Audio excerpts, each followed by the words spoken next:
ओम शांति। मुरली है 5 मई 2024। अव्यक्त बाप दादा के मधुर महावाक्य। रिवाइज कोर्स है 15 नवंबर 1999, मधुबन। बाप समान बनने का सहज पुरुषार्थ, आज्ञाकारी बनो। बाप समान बनने का सहज पुरुषार्थ, आज्ञाकारी बनो। आज बाप दादा अपने होली हंस मंडली को देख रहे हैं। बाबा कहते हर एक बच्चा होली हंस है। सदा मन में ज्ञान रत्नों का मनन करते रहते हैं।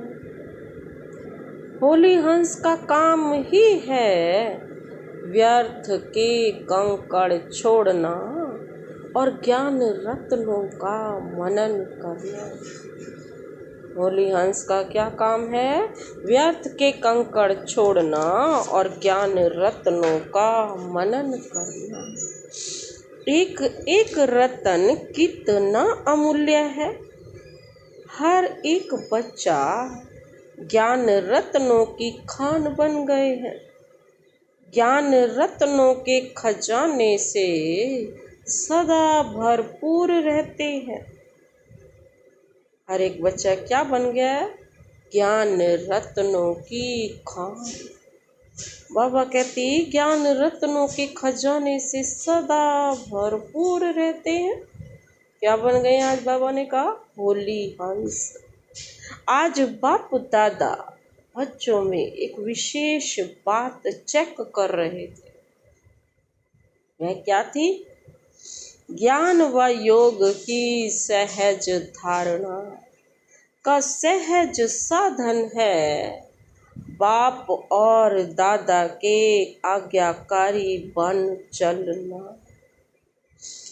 बाप के रूप में भी आज्ञाकारी, शिक्षक के रूप में भी आज्ञाकारी और सतगुरु के रूप में भी।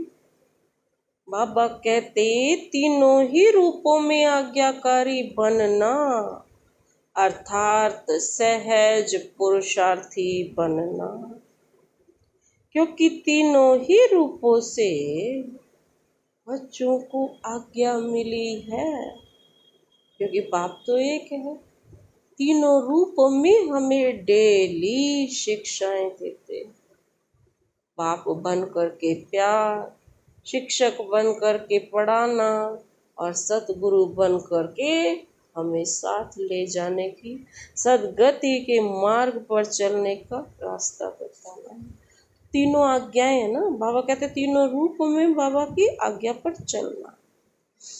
अमृत वेले से लेकर रात तक हर समय हर कर्तव्य की आज्ञा मिली हुई है। अमृत वेले से ही रात तक बाबा ने पूरी कर्तव्यों की आज्ञा दी हुई। ये कर्तव्य करने, आज्ञा के प्रमाण चलते रहे तो बाबा कहते किसी भी प्रकार की मेहनत व मुश्किल अनुभव नहीं हो। हर समय के मनसा, संकल्प, वाणी और कर्म, तीनों ही प्रकार की मनसा, संकल्प, वाणी है और कर्म। बाबा कहते मनसा वाचा कर्म ना, तीनों ही प्रकार की आज्ञा स्पष्ट मिली हुई है। बाबा कहते उसमें सोचने की भी आवश्यकता नहीं है। यह करें यह ना करें, यह राइट है या रॉन्ग है। बाबा कहते सोचने की भी मेहनत नहीं है। परमात्म आज्ञा है ही सदा श्रेष्ठ। तो सभी कुमार जो भी आए हो, बहुत अच्छा संगठन है। तो हर एक ने बाप का बनते ही बाप से वायदे किए हैं। बाबा कहते जब बाप के बने हैं तो सबसे पहले कौन सा वायदा किया। बाबा तन मन धन जो भी है, कुमारों के पास धन तो ज्यादा होता नहीं, फिर भी जो है सब आपका है। बाबा कहते यह वायदा किया है। बाबा कहते तन भी मन भी धन भी और संबंध भी सब आपसे, यह भी वायदा पक्का किया है। जब तन मन धन संबंध सब आपका है तो मेरा क्या रहा, कुछ रहा? फिर कुछ मेरापन है? होता ही क्या है?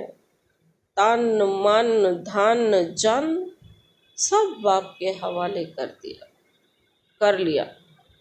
प्रवृत्ति वालों ने क्या किया है, मधुबन वालों ने क्या किया है, पक्का है ना।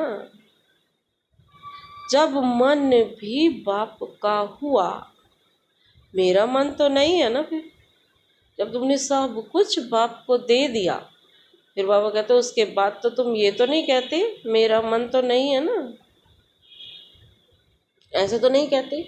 या मन मेरा है, मेरा समझ कर यूज करना है।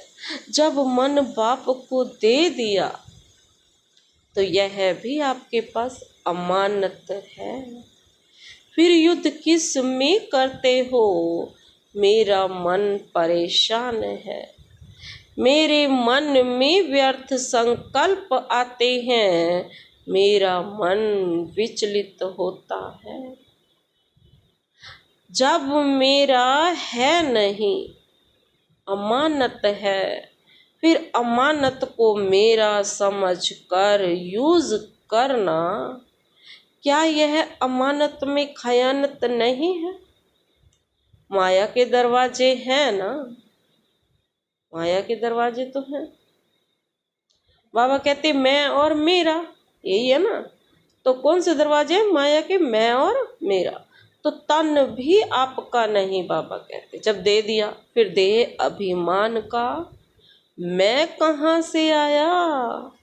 मन भी आपका नहीं तो मेरा कहाँ से आया। तेरा है, बाबा कह रहे हैं यह मेरा है। बाप का है या सिर्फ कहना है, करना नहीं। कहना बाप का और मानना मेरा। सिर्फ पहला वायदा याद करो कि ना बॉडी कॉन्शियस की मैं है ना मेरा। हाँ कहते दोनों चीजें ही भूल जाओ, मैं और मेरा। ना तो बॉडी कॉन्शियस रहे ताकि ये मेरा है, सब कुछ बाबा का है। तो जो बाप की आज्ञा है, तन को भी अमानत समझो, मन को भी अमानत समझो। फिर मेहनत की जरूरत है क्या? कोई भी कमजोरी आती है तो इन दो शब्दों में ही आती है, इन दो शब्दों से ही आती है, मैं और मेरा। तो ना आपका तन है, न बॉडी कॉन्शियस का मैं है कि मैं ऐसी मैं वैसी। मन में जो भी संकल्प चलते हैं, अगर आज्ञाकारी हो तो बाप की आज्ञा क्या है? बाबा ने क्या कह रखा है?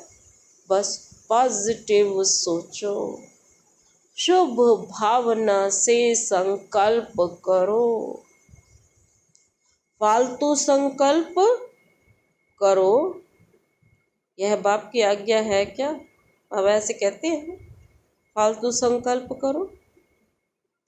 तो जब आपका मन नहीं है फिर भी व्यर्थ संकल्प करते हो तो बाप की आज्ञा को प्रैक्टिकल में नहीं लाया ना।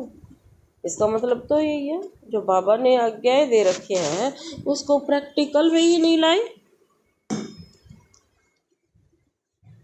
सिर्फ एक शब्द याद करो कि मैं परमात्म आज्ञाकारी बच्चा हूँ। बाप की यह आज्ञा है या नहीं है, वह सोचो। जो आज्ञाकारी बच्चा होता है वह सदा बाप को स्वतः ही याद होता है, स्वतः ही प्यारा होता है, स्वतः ही बाप के समीप होता है। तो चेक करो, मैं बाप के समीप, बाप का आज्ञाकारी हूँ। एक शब्द तो अमृत वेले याद कर सकते, मैं कौन, आज्ञाकारी हूँ या कभी आज्ञाकारी और कभी आज्ञाकारी से किनारा करने वाला। कभी आज्ञाकारी से किनारे करने वाला। बाप दादा सदा कहते हैं कि किसी भी रूप में अगर एक बाबा का संबंध ही याद रहे, दिल से निकले बाबा, तो समीपता का अनुभव करेंगे। मंत्र मुआफिक नहीं कहो, जैसे मंत्र जपते रहते ना, बस ऐसे नहीं कहो बाबा बाबा। वह राम राम कहते हैं, आप बाबा बाबा कहते, लेकिन दिल से निकले ना बाबा। हर कर्म करने से पहले करो कि मन के लिए, तन के लिए, धन के लिए बाबा की क्या आज्ञा है। कुमारों के पास चाहे कितना भी थोड़ा सा धन है, लेकिन जैसे बाप ने आज्ञा दी है कि धन का पोता मेल किस प्रकार से रखो, वैसे रखा है या जैसे आता वैसे चलता। हर एक कुमार को धन का भी पोता मेल रखना चाहिए। धन को कहाँ और कैसे यूज करना है, मन को कहाँ और कैसे यूज करना है, तन को भी कहाँ लगाना है, ये सब पोता मेल होना चाहिए। आप दादियाँ जब धारणा की क्लास कराती हैं तो समझाती हैं ना कि धन को कैसे यूज करो, क्या पोता मेल रखो। कुमारों को पता है पोता मेल कैसे रखना है, कहाँ लगाना है, यह मालूम है। थोड़े हाथ उठा रहे, नए नए भी हैं, इन्हों को तो मालूम नहीं है। इन्हों को यह जरूर बताना है कि क्या क्या करना है। निश्चिंत हो जाएंगे, बोझ नहीं लगेगा, क्योंकि आप सबका लक्ष्य है कुमार माना लाइट, हल्का, प्योर, डबल लाइट। कुमारों का लक्ष्य है ना कि हमको नंबर 1 आना है, तो लक्ष्य के साथ लक्षण भी चाहिए। लक्ष्य बहुत ऊंचा हो और लक्षण नहीं हो तो लक्ष्य तक पहुंचना मुश्किल है ना। इसलिए जो बाप की आज्ञा है उसको सदा बुद्धि में रख, फिर कार्य में आओ। बाप दादा ने पहले भी समझाया है कि ब्राह्मण जीवन के मुख्य खजाने हैं संकल्प, समय और श्वास। आपके श्वास भी बहुत अमूल्य हैं, यह श्वास भी कॉमन नहीं हो, व्यर्थ नहीं हो। भक्ति में कहते हैं ना, श्वासो श्वास अपने इष्ट को याद करो। श्वास भी व्यर्थ नहीं जाते।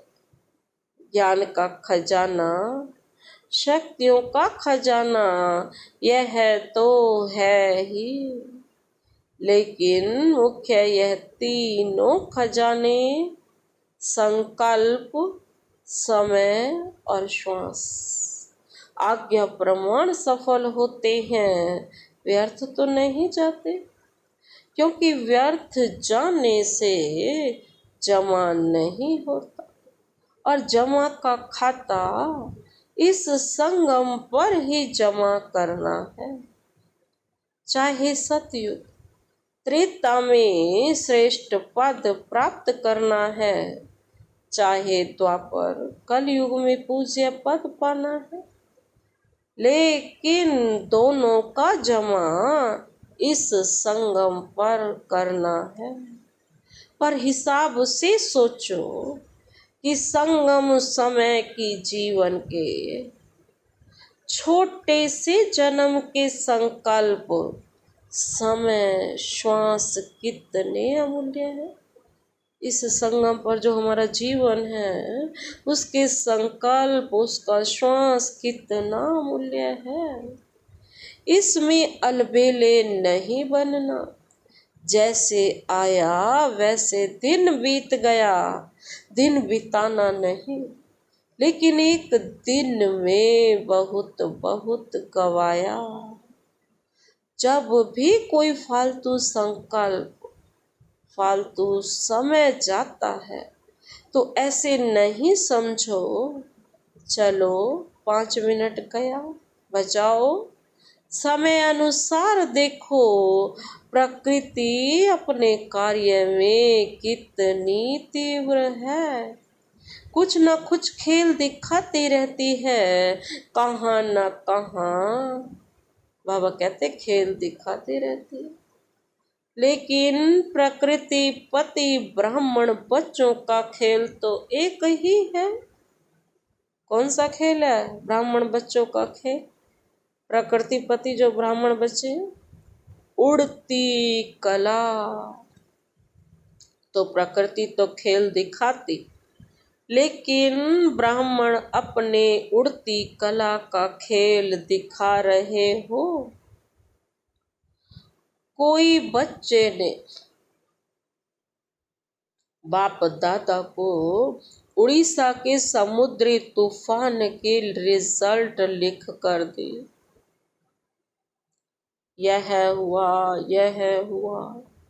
तो वह प्रकृति का खेल तो देख लिया, लेकिन बाप दादा पूछते हैं कि आप लोगों ने सिर्फ प्रकृति का खेल देखा या अपनी उड़ती कला के खेल में बिजी रहे।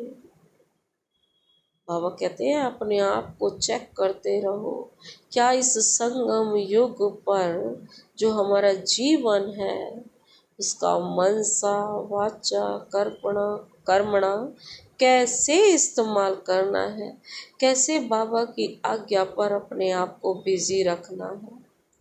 या सिर्फ समाचार सुनते रहे। समाचार तो सब सुनना ही पड़ता है, परंतु कितना समाचार सुनने में इंटरेस्ट रहता है, या उतना अपनी उड़ती कला की बाजी में रहने का इंटरेस्ट रहा। चेक करो। कई बच्चे गुप्त योगी भी हैं।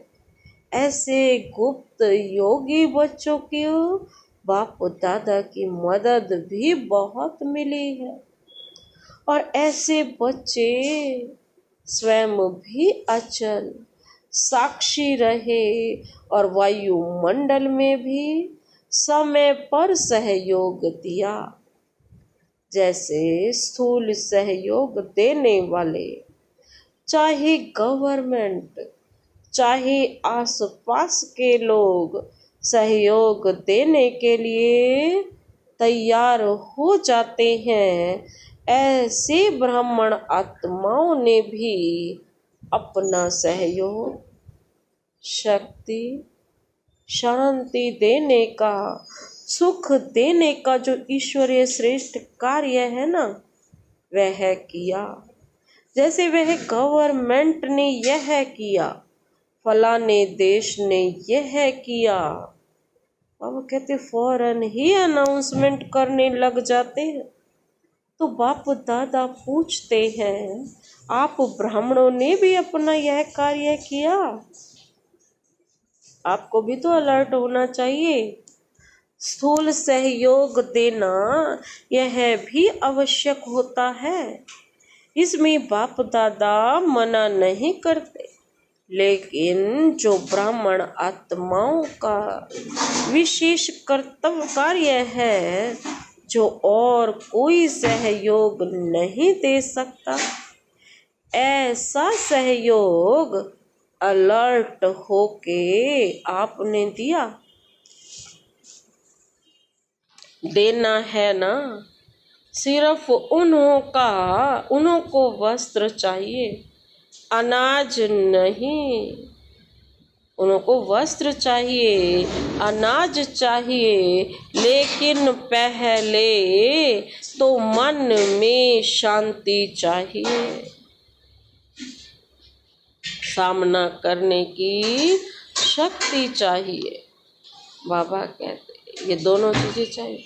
तो स्थूल के साथ सूक्ष्म सहयोग ब्राह्मण ही दे सकते, और कोई दे नहीं सकता।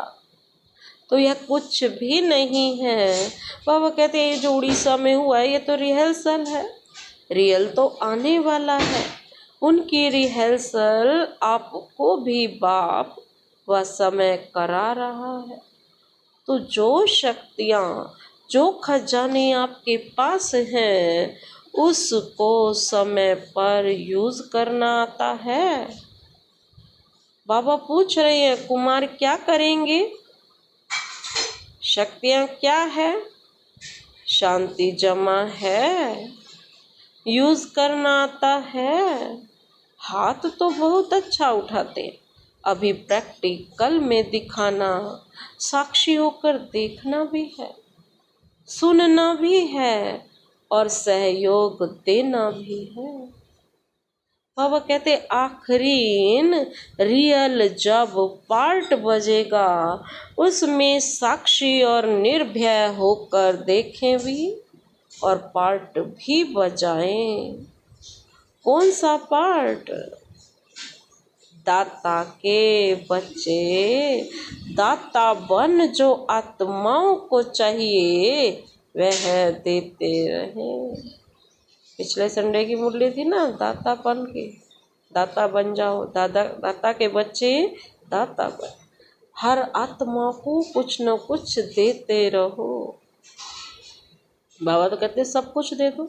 जो मास्टर दाता है ना, स्टॉक जमा करो। जितना स्टॉक अपने पास होगा, बाबा कहते उतना ही दाता बन सकेंगे। अंत तक अपने लिए जमा ही करते रहेंगे तो दाता नहीं बन सकेंगे। अनेक जन्म जो श्रेष्ठ पद पाना है वह प्राप्त नहीं कर सकते हैं। इसलिए एक बात तो अपने पास स्टॉक जमा करो। शुभ भावना, शुभ कामना का भंडार सदा भरपूर हो। दूसरा, जो विशेष शक्तियां हैं, वह शक्तियां जिस समय जिसको जो चाहिए वह दे सको। अभी समय अनुसार सिर्फ अपने पुरुषार्थ में संकल्प और समय दो, साथ साथ दाता बन विश्व को भी सहयोग दो। अपना पुरुषार्थ तो सुनाया, अमृत वेले ही यह सोचो कि मैं आज्ञाकारी बच्चा हूँ। हर कर्म के लिए आज्ञा मिली हुई है, उठने की, सोने की, खाने की, कर्म योगी बनने की। हर कर्म की आज्ञा मिली हुई है। आज्ञाकारी बनना यही बाप समान बनना है। बस श्री मत पर चलना, न मन मत न पर मत, एडिशन नहीं है। कभी मन मत पर, कभी पर मत पर चलेंगे। तो बाबा कहते हैं मेहनत करनी पड़ेगी, सहज नहीं होगा, क्योंकि मन मत पर मत उड़ने नहीं देगी। मन मत पर मत बोझ वाली है और बोझ उड़ने नहीं देगा। श्री मत डबल लाइट बनाती है, श्री मत पर चलना अर्थात सहज बाप समान बनना। श्री मत पर चलने वाले को कोई भी परिस्थिति नीचे नहीं ले आ सकती। तो श्री मत पर चलना आता है। अच्छा, तो कुमार अभी क्या करेंगे, बाबा पूछ रहे। निमंत्रण मिला, स्पेशल खातरी हुई, देखो कितने लाडले हो गए हो, तो अभी आगे क्या करेंगे, रेस्पॉन्ड देंगे। वहाँ गए तो वहाँ के, यहाँ आए तो यहाँ के, ऐसे तो नहीं है ना। यहाँ तो बहुत मजे में हो, माया के वार से बचे हुए हो। ऐसा कोई है जिसको यहाँ मधुमन में भी माया आई हो? ऐसा कोई है जिसको मधुबन में भी मेहनत करनी पड़ी हो? बाबा कहते सेफ हो, अच्छा है। बाप दादा भी खुश होते हैं। समय आएगा जब यूथ ग्रुप पर गवर्नमेंट का भी अटेंशन जाएगा, लेकिन तब जाएगा जब आप विघ्न विनाशक बन जाए। विघ्न विनाशक किसका नाम है? अब पूछ रहे, गणेश जी का है या आप गणेश जी का है? ईश्वर के सच्चे सच्चे गण बन गए ना, आप लोगों का है ना। विघ्नों की हिम्मत नहीं हो जो कोई कुमार का सामना करे, तब कहेंगे विघ्न विनाशक। विघ्न की हार भले हो, लेकिन वार नहीं करे। विघ्न विनाशक बनने की हिम्मत है क्या? वहाँ जाकर पत्र लिखेंगे, दादी बहुत अच्छा था लेकिन पता नहीं क्या हो गया, ऐसे तो नहीं लिखेंगे। यही खुशखबरी लिखो। ओके, वेरी गुड, विघ्न विनाशक हूँ। बस एक अक्षर लिखो, ज्यादा लंबा पत्र नहीं। बाबा तो हर पल यही कहते हैं ना, पत्र लिखो बस उसमें ओके। ओके का मतलब क्या है? ओ का मतलब है अपने आप को बिंदी रूप में स्थित करो, और के का मतलब है किंगडम, मुझे वहाँ जाना है। ये रास्ता हमेशा याद होना चाहिए। अच्छा, मधुबन की भी विशेषता बाप दादा के पास पहुंच गई है। मधुबन वालों ने अपने चार्ट भेजे हैं, बाप दादा के पास पहुंचे हैं। बाप दादा सभी बच्चों को आज्ञा मानने वाले आज्ञाकारी बच्चों की नज़र से देखते हैं। विशेष कार्य मिला और एवर रेडी बन किया है, इसकी विशेष मुबारक दे रहे। अच्छा, हर एक ने अपना स्पष्ट लिखा है दादी से। आप भी रिजल्ट देख कर क्लास कराना। अपनी अवस्था का चार्ट अच्छा लिखा है, बाप दादा तो मुबारक दे ही रहे हैं। सच्चे दिल पर तो साहेब राजी होता है, सच्चा साहेब राजी होता है। अच्छा, आज चारों ओर के वरदानी बच्चों को याद प्यार दे रहे हैं।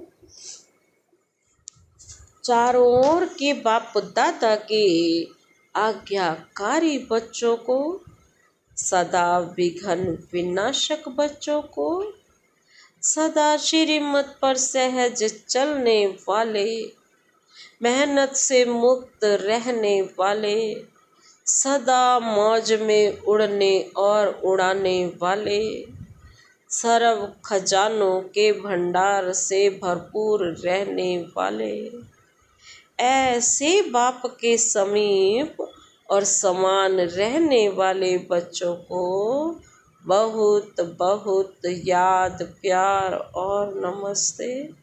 कुमारों को भी विशेष अथक और एवर रेडी, सदा उड़ती कला में उड़ने वालों को बाप दादा का विशेष याद, प्यार और गुड मॉर्निंग।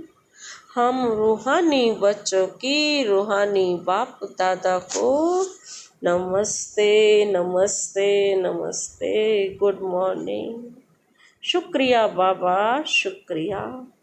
बाप दादा ने डायमंड हॉल में बैठे हुए सभी भाई बहनों को दृष्टि देने के लिए पूरे हॉल का चक्र लगाया। पहले तो बाबा पूरी क्लास में चक्र लगाया करते थे। बाप दादा का हर एक बच्चे से बहुत बहुत बहुत प्यार है। ऐसे नहीं समझे कि हमारे से बाप दादा का प्यार कम है। आप चाहे भूल भी जाओ, लेकिन बाप तो निरंतर हर बच्चे की माला जपते रहते हैं, क्योंकि बाप दादा को हर बच्चे की विशेषता सदा सामने रहती है। कोई भी बच्चा विशेष ना हो, यह नहीं, हर बच्चा विशेष है। अब बाप कभी एक बच्चे को भी भूलता नहीं है। तो सभी अपने को विशेष आत्मा है और विशेष कार्य के लिए निमित्त है, ऐसे समझ के आगे बढ़ते चलो। अच्छा, आज का वरदान है, वरदानी हाथ शिव बाबा का सदा अपने सिर पर अनुभव करते हुए वरदान अपने में समाते हैं। सदा रूहानी स्थिति में रहे, दूसरों को भी रूह को देखने वाले, रूहानी रूहे गुलाब भाव। सदा रूहानी स्थिति में रहे, दूसरों की भी रूह को देखने वाले, रूहानी रूहे गुलाब भव। विस्तार है, रूहे गुलाब अर्थात जिसमें सदा रूहानी खुशबू हो। रूहानी खुशबू वाले जहाँ भी देखेंगे, जिसको भी देखेंगे, रूह को देखेंगे, शरीर को नहीं। तो स्वयं भी सदा रूहानी स्थिति में रहो और दूसरों को भी रूह को देखो। जैसे बाप ऊंचे से ऊंचा है, ऐसे उसका बगीचा भी ऊंचे से ऊंचा है। जिस बगीचे का विशेष श्रृंगार रूहे गुलाब आप बच्चे हो, आपकी रूहानी खुशबू अनेक आत्माओं का कल्याण करने वाली है। आज का स्लोगन, मर्यादा तोड़कर किसी को सुख दिया तो यह भी दुख के खाते में जमा हो जाएगा। क्या कहा बाबा ने? मर्यादा तोड़कर किसी को भी सुख दिया तो वह भी दुख के खाते में जमा हो जाएगा। बाबा की मर्यादाएं नहीं तोड़नी, कर्तव्य नहीं छोड़ने, नहीं तो वो भी दुख के खाते में जमा हो जाएगा। अच्छा, ओम शांति।